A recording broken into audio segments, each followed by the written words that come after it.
Nvidia, donc il y a deux gammes de produits chez Nvidia, donc la gamme plus connue, la gamme pour les consumers, la gamme GeForce, optimisée donc pour tout ce qui est jeux vidéo, donc sur les PC grand public. Et ensuite donc la gamme professionnelle, la gamme Quadro, où là ce sont des produits destinés donc à tout ce qui est soft professionnel, donc soft de création graphique comme ici, création de contenu numérique, comme 3ds Max, Maya. Et donc ces solutions sont optimisées pour l'utilisation de ce soft-là. PNY, donc on est le distributeur exclusif de Nvidia sur l'Europe pour ces solutions graphiques professionnelles Quadro.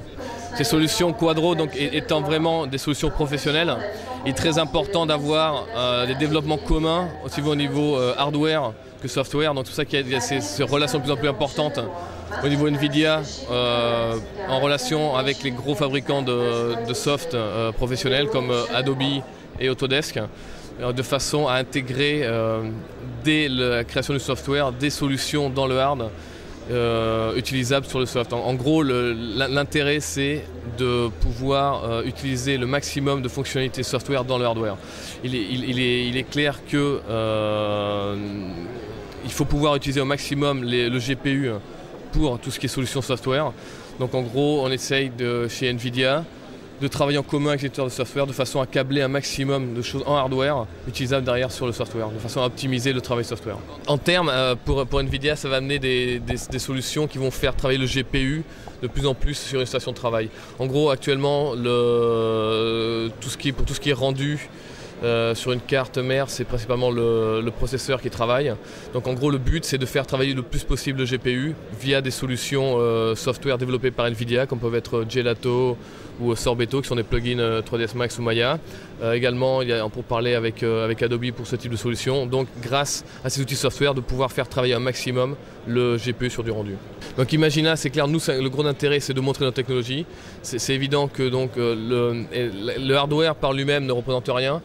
Le but, c'est de montrer des solutions globales et de montrer évidemment donc, les interpolarités entre les solutions hardware que l'on présente et les solutions software de façon à montrer des solutions globales et bien montrer ce que l'on peut faire grâce à Nvidia sur les softwares actuellement utilisés et actuellement ici présentés sur Imagina. Adobe vient de sortir en fait une nouvelle suite qui comprend donc là pour la première fois un bundle avec toute la suite de post-production d'Adobe, à savoir Premiere, After Effects, Photoshop, encore DVD.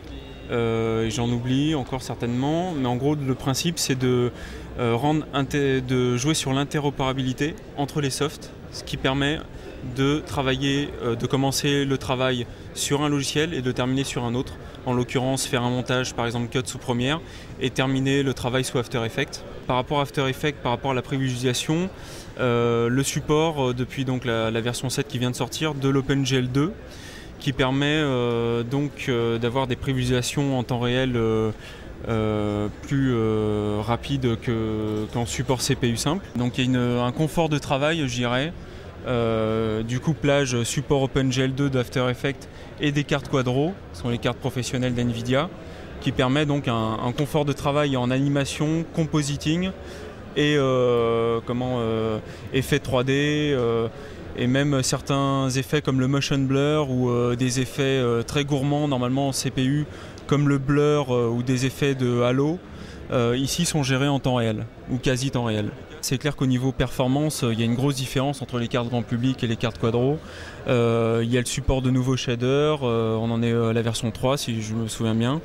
Et donc qui gère plus d'effets sur le mapping, d'effets de lighting, des effets de compositing, tout ça pareil en temps réel.